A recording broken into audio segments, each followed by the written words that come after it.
what do scientists do? The answer being that scientists conduct research to answer questions about variables in the population by using the scientific method. So now we'll talk about the ethical guidelines you have to follow to be able to conduct that research. So here are some questions that psychologists have to ask and answer while they're designing their study. Are we putting our participants at risk? Is our experimental treatment harmful? And is the information we will gather from our experiment worth the potential risks and harm to our participants? If your answer to the first two questions is yes, and the answer to the last question is no, then you might want to rethink your study design. But ultimately, the Institutional Review Board, which we'll talk about later on in this PowerPoint, will decide if the risk to the participants is too great.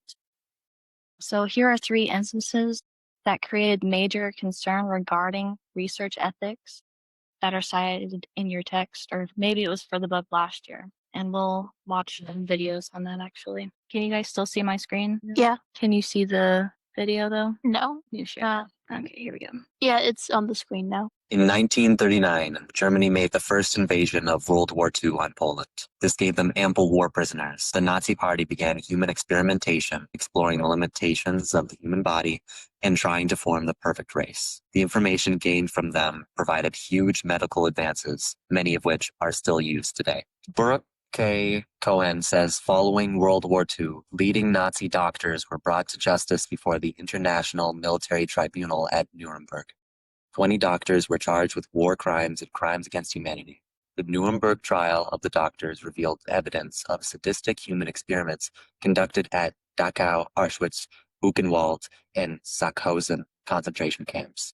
Cohen says our society must face the reality of the murders those doctors disguised as research. Dr. Karl Berndt, Hitler's personal physician, was appointed Reich Commissioner for Sanitation and Health, ranked as the highest Reich authority in August of 1944. He was authorized to issue instructions to the medical organizations of the government, to the party, and the armed forces in the field of health. He participated in the euthanasia program, which involved the systematic execution of the aged, insane, incurably ill, or deformed children by gas of lethal injections in nursing homes, hospitals, and asylums. During the freezing water experiments, prisoners were held in tanks of ice water for hours at a time. More often than not, they froze to death. They did this experiment to see how long their fighter pilots could survive in the waters of the North Sea after being downed by an enemy.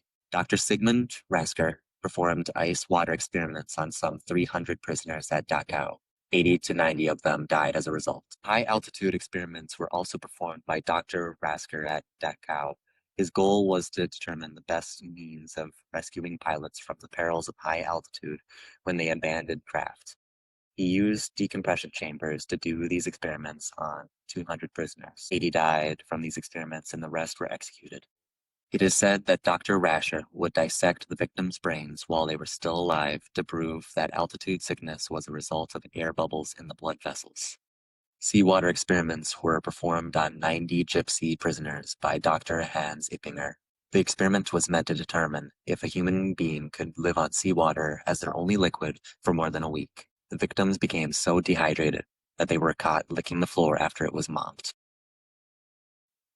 Rasher was ordered to make a blood coagulant to administer to soldiers before they were dispatched.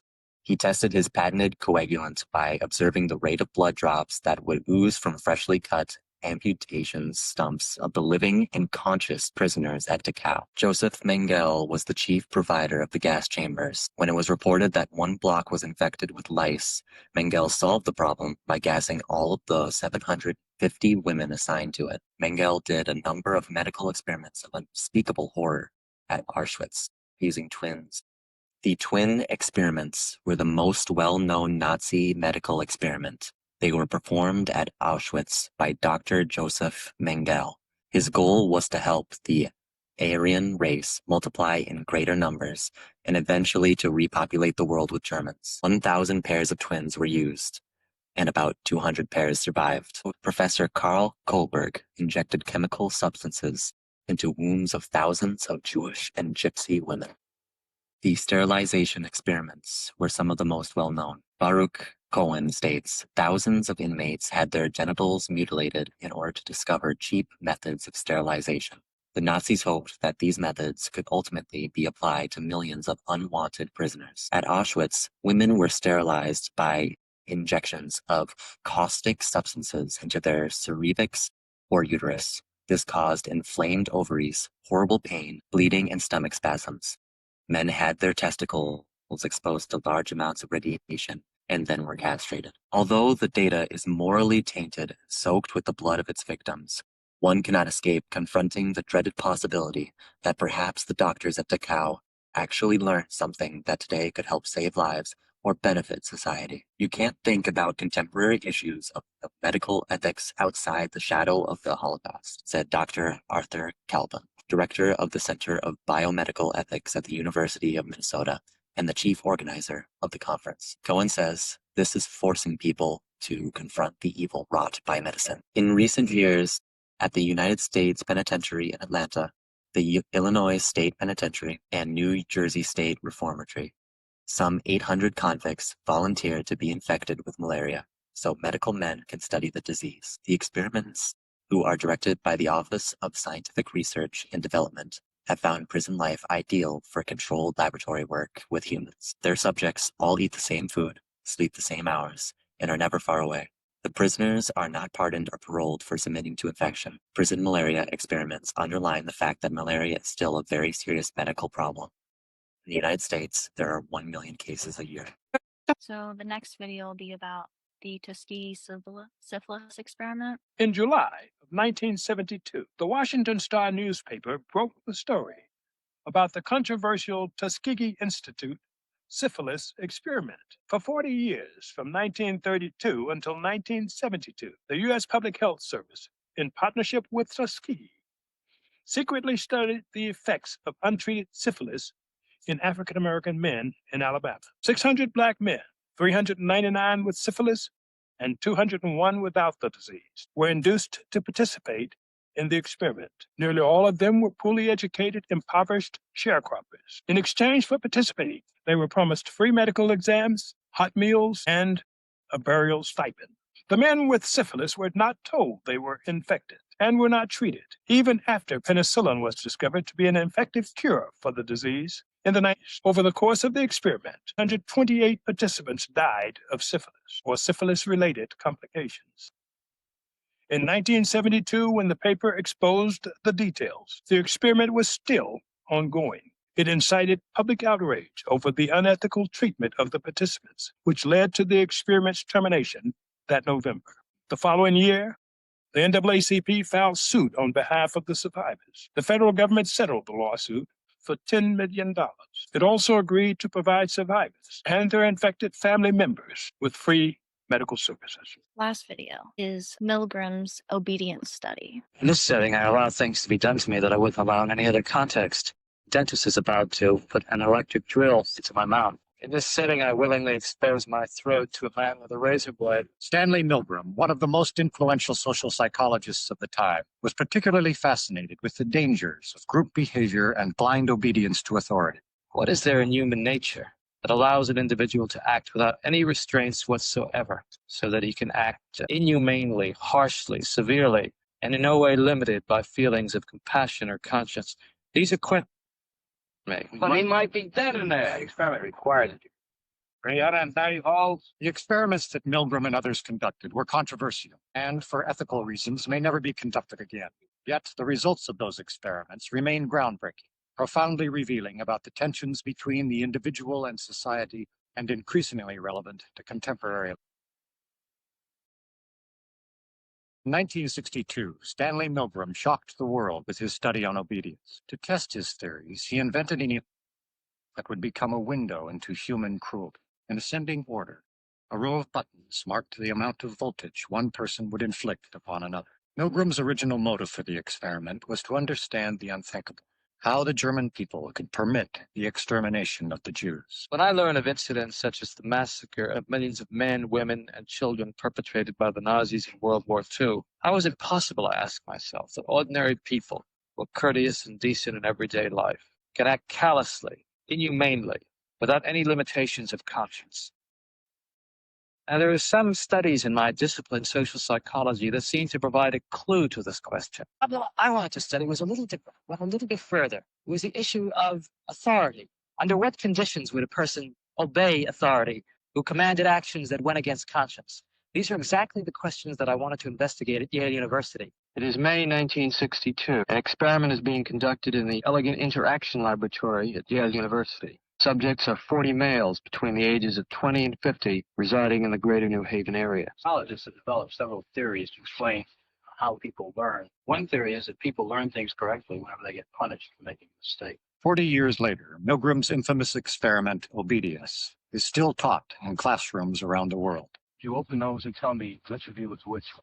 By now, the next thing we'll have to do is set the learner up so he can get some sort of punishment. What inspired Milgram, I would say there were a number of factors. One of them is he was very ambitious. He wanted to make a mark in social psychology. And he wanted, as he wrote to one friend, he wanted to come up with the boldest experiment that he could think of. When you roll up your right sleeve, please.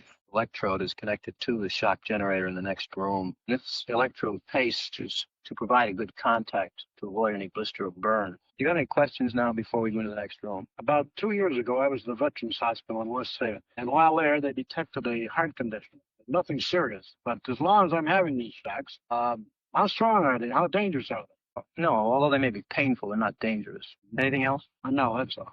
All right, teacher, would you take the test and be seated in front of the shock generator, please, in the next room? But the experiment was rigged. The victim was an accomplice of the experiment. The victim, according to plan, provided many wrong answers. His verbal responses were standardized on tape, and each protest was coordinated to a particular voltage level on the shock generator.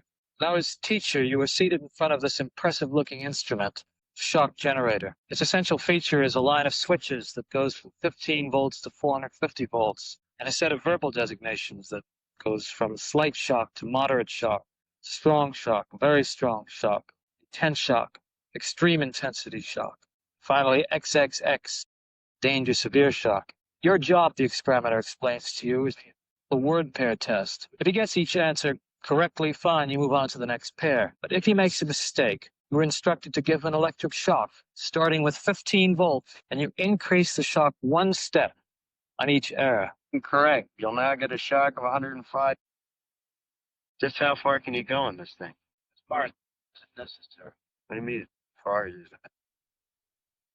Milgram was very much aware that obedience is a necessary ingredient for society to function. But he focused on the darker side of obedience. Incorrect. 150 volts.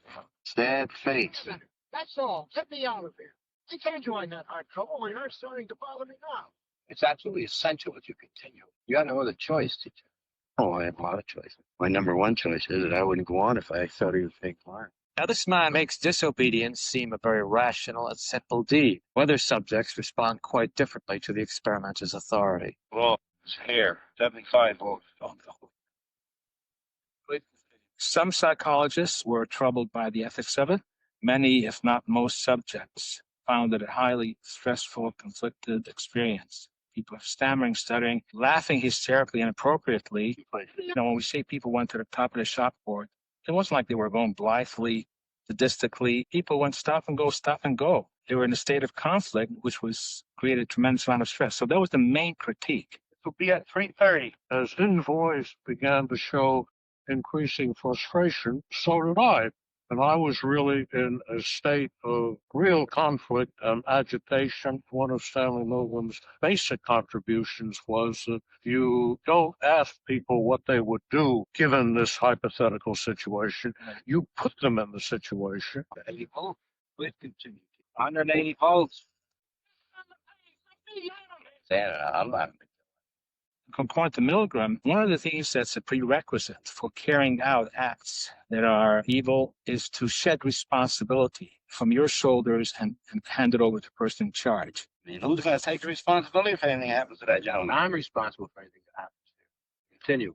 And next was slow. He didn't hold any gun to anybody's head, just the fact that he conveyed a sense of authority. Roughly 65% of the people went all the way to the top of the shock board. Now continue using the last switch on the board, please. The 450 switch for each wrong answer. Continue. I'm not getting no answer. Don't the man's help mean anything? Whether the learner likes it or not. But he might be dead in there. Pilgrim made the point, I think, very effectively, that the Nazis weren't all a bunch of psychopaths at Belsen and Dachau. A death camp from the middle class in New Haven. Well, who's actually pushing the switch? I was. But he kept insisting. I told him no, but he said he got to keep going. What kind of obedience would Milgram get today if he were to do the experiment today? Same. I'm about the same. Why? I don't know. I think people are just inherently obedient. It just really was like how far human beings will go to appease what they perceive to be an authority figure. Milgram has identified one of the constants, one of the universals of social behavior. Readiness to obey authority cuts across time. It's a constant. The other outstanding and distinctive thing about the obedience experiment is how much it has and keeps on permeating contemporary culture and thought. It's still with us in very, very important ways. So many of the Nazis who committed medical research atrocities during World War II were prosecuted at the Nuremberg War Tribunal, and the Nuremberg Code stressed consideration of the following ethical principles of research. Participants should consent. So participants should consent to participate in research. Participants should be fully informed of the nature of the research project. Risks should be avoided whenever possible. Participants should be conducted by scientifically qualified personnel. Participants have the right to discontinue participation at any time. So, which principles of the Nuremberg Code did the Tuskegee syphilis study violate? Many of these studies are like the reasons why we have these ethical principles now. Like the APA, they first did their first code of ethics after the Tuskegee syphilis ended. Like I think it was about a year afterwards. So seeing how these studies were done and like the mistakes that they made and how they decided to conduct the research is the reason why we have guidelines that you have to follow now. So you aren't harming your participants anymore in like new studies. So you're basically learning from past mistakes. And that's why you learn from history and past research. So that's mainly the reason why I have these videos on here, so you can see how these people thought that it was okay to treat people in other research studies. That also part of why we have the Geneva Convention. Yeah, it'd be same reason, Leslie. So with these Nuremberg Code principles here, what would you say was broken with the Tuskegee syphilis project? They weren't fully informed of the study, as even the ones who were infected with syphilis weren't aware that they had it. Yeah, that would be part of it, yeah. And the risks, they didn't avoid risks or didn't inform that they had the right to discontinue their participation as well. And what about Milgram's study? How did it violate the code? They also weren't informed on how actually nobody was getting shocked. Obviously that was part of the experiment, but that could be something. Yeah, with that, that would be considered a risk. For the participant who didn't know what was going on, that would be emotionally harmful. That could be counted as a risk. And then they didn't know that they could stop their participation as well. They were almost like they were forced to continue giving shocks. So that would be part of that as well. And then with the Nazis' experiments, they basically broke all the code, except for maybe the scientifically qualified personnel. I think they had mostly doctors that were performing those studies, but they did not do so ethically. So experiments such as the Tuskegee Syphilis Project and Milgram study have led to the development of ethical guidelines by the APA, so the American Psychology Association. And like I said earlier, the original Code of Ethics was in 1973, which was a year after the Tuskegee Syphilis Project was ended. And then it was revised again in 1982 and another time in 2002 because it just found more problems that need to be addressed each time. So they continually review it and decide if they need to add something or change something as the times progress. So some APA principles have proved to be controversial, such as placing research as risk or abnormal risk, informing participants of such risks, and securing informed consent from participants, as well as the use of deception in research. So I'll ask you guys another question here. why do you think these principles have proven to be controversial in conducting psychological research? Because Well, go ahead. Go ahead. thanks. Because I don't know how to say it. Like, if you tell everybody like everything that's going on, you might not get very accurate results. It might not be like pure results. So while it's not good for the participants, you can't really be doing like 100% accurate research. That would be why. You're just like, when you give informed consent, you have to be like as vague as possible, but still like informing them. Like, you may experience some emotional discomfort, maybe is a way you could word it, without like giving them specific details of the study. So, next one. Is deception in research necessary? Providing a complete explanation or description of the project may influence the participants' responses. So, again, don't give a complete explanation, just be very vague and general in your explanations. And then it's arguable that deception may be justified in some cases if our results are to be unbiased or uncontaminated by knowledge of the experiment and the expectancies that such knowledge may bring. So, informed consent. So you have to give a form to your participants before you give them whatever research, like giving them questions to do or a task. Then you have to give them an informed consent first. So that will give a general description of the project that they're going to participate in. And then you'll inform them that there are no penalties which will be invoked if they choose not to participate like halfway through or before they even start the task. And then you have to clearly state that they can withdraw at any time during their participation if they want to. That's very important that they know that. So participants at risk and participants at minimal risk. The participants who are at risk are, by virtue of their participation in the research project, placed under some emotional or physical risk. And securing informed consent from participants at risk is a mandatory condition. And so, oh my goodness, sorry. What about those participants at risk who are participating in a study involving deception? And how do we satisfy the ethical guidelines in such a case? Can you elaborate on and give them an example of deception? Oh, yeah, deception. So I guess there was deception in Milgram's experiment there because they didn't know that the other person on the other side was a part of the study. That would be a case of deception because they didn't know that they weren't actually being shocked. It was all pretend. It was not real. So that would be an example of deception there. So, and it was necessary mostly because you didn't actually want to hurt the person who was being shocked, but it also put the actual participant at risk emotionally and possibly even physically from the stress of it. Can you give like more ethically based deception? That Based? Deception that's necessary, but with minimum risk to the participants. Okay. But sometimes we do in order to answer the question, but we do it in an ethical way.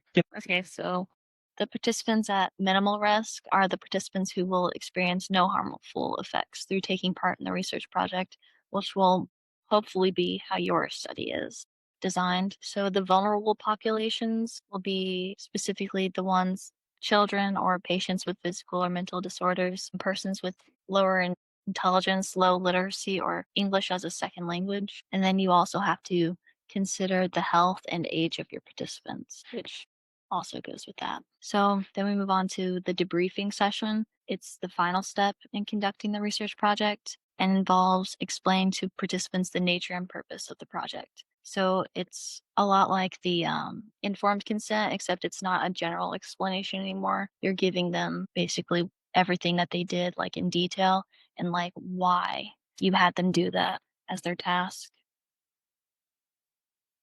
So Aronson and Carl Smith proposed the following guidelines for effective debriefing. The researcher's integrity as a scientist must be conveyed to the participants. If deception was used, the researcher should reassure the participants that it was not wrong or a reflection on their integrity or intelligence to feel that they have been tricked or fooled. The debriefing session should progress slowly. Do not rush.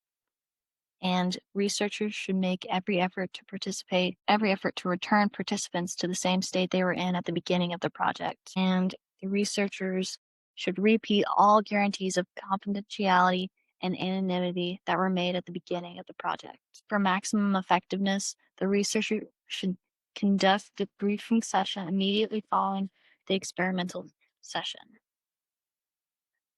Okay, here's another question. What is the main goal of the debriefing session? Like, why do you have to give a debriefing session at the end of your study? To let the participants fully know what the experiment was about. That's basically it, yeah. And just reassure them that they did fine, like the study was successful on their end, and thank them for their participation is basically the debriefing session at the end. Oh, I have a question. Yeah. So I know this was before guidelines were created. Well, no, sorry. They were already there, but they hadn't revised them yet. Did Milgram like give any kind of debriefing, or did they just like find out years later what was going on? I think he did. Like he told them, or like he would have had to give them the results at the end, or at least you do now. Like they have to give you the participants usually give like email or phone or some way to contact them, and you send them the results of your study once you've compiled all the data and everything. I'm not sure if that was how it was in the 60s at that point, actually. There were no guidelines. I'm sorry to barge in. There were no guidelines at that point, but Milgram actually did send each and every individual participant a letter describing what the study was about and what they did and why they had to do what they had to do. But he didn't do it immediately, though. But he did it after collecting and analyzing and everything. Does it make sense? Yeah. Again, there is this question about when should you debrief? The sooner the better. Okay. The sooner the better. Now we have guidelines. The sooner the better. I By the way, good job, Lauren. Codes of conduct. So what Lauren will do next is she'll talk about you as researchers and what you will do and what ethical guidelines you should follow. And also that we have an institutional board called IRB that will make sure that you're following these ethical guidelines. And that's what you'll need to do. Okay, so are we ready? So you guys are going to be completing CD training if you haven't already. And CD training is just so it's meant to educate you about conducting research with human subjects, and also with animals is like a specific part of it, but you can get exempt from that if you're not going to use animals. The Institutional Review Board, or the IRB is just the easy way to call it, is the campus review panel for the use of human participants in research projects. So at some institutions, the IRB also reviews research projects that utilize animals, and many have an animal care and use committee that reviews research projects that utilize animals. So a veterinarian must be a member of any panel that reviews animal research proposals. But the typical IRB is composed of a cross-section of individuals. So they'll have members that are a part of several different subjects, and a few that are from the community who don't have a connection with the institution that the IRB is at. And then the IRB's purpose is to ensure that the experimenter treats research participants, whether they're humans or animals, according to the established ethical guidelines. So they're the ones you have to get approval for your study to be able to do your study and get participants for it. So your responsibility as the experimenter is to be accountable for the ethical conduct of the research project, and you must carefully weigh the benefits and costs of a project and then decide whether it's okay to conduct it. But ultimately, the IRB will get final say on that. So the participants also have responsibility for the study, and that's to be on time for the research appointment. They have the responsibility to listen carefully to the experimenter and ask questions in order to understand the research. It's very important that they understand what they're going to be doing and they know the risks as well. So be very clear when you give your explanations during the informed consent session. And they should take the research seriously and cooperate with the experimenter. And when the study has been completed, participants share the responsibility for understanding what happened. So they also need to ask questions in the debriefing as well if they don't understand something. And they have the responsibility for honoring the researcher's request that they not discuss the study with anyone else who might be a participant. I think that might have been like one of the reasons why Milgram didn't do his debriefing right after, because he might have had participants like at a later time and he didn't want them to influence the other participants possibly. So that could have been a factor as well. for that. So researchers should also avoid plagiarism. So don't use someone else's work without giving credit to them. And the Department of Psychology at Bishop's University has suggested that any part of your paper that contains the exact words of an author must appear in quotation marks with the author's names and the date of publication and page numbers of the source attached. I'm sure you guys have written papers before and have quoted and had to have cited the original author's work as well. So you have to do that with your research papers as well. You should not adapt material with only minor changes. So like don't paraphrase as well without giving credit as well. So don't combine sentences, omitting phrases, changing words, or inverting sentence order just to change it a little bit to get away with it. So if what you have to say is substantially your own words, but you took the facts or ideas from a particular author, then omit the quotation marks and reference with a parenthetical citation, such as Jones, 1949. And always acknowledge secondary sources. If you have, you saw that they gave credit to someone in their paper, but it was kind of just like a literature review almost. So they used part of their results to justify their own study almost. And you quoted from them, then you have to give credit to them as well. Like each scientific article that was given. Did I explain that right? Yeah, kind of. It's kind of muddled there. I think I. Yeah. It's like if you let's say Lauren cited some paper and your understanding of that cited paper is only based on Lauren's description of it. You haven't had an opportunity to actually read it, go through it, then you have to cite Lauren citing the other paper because you haven't read the actual paper.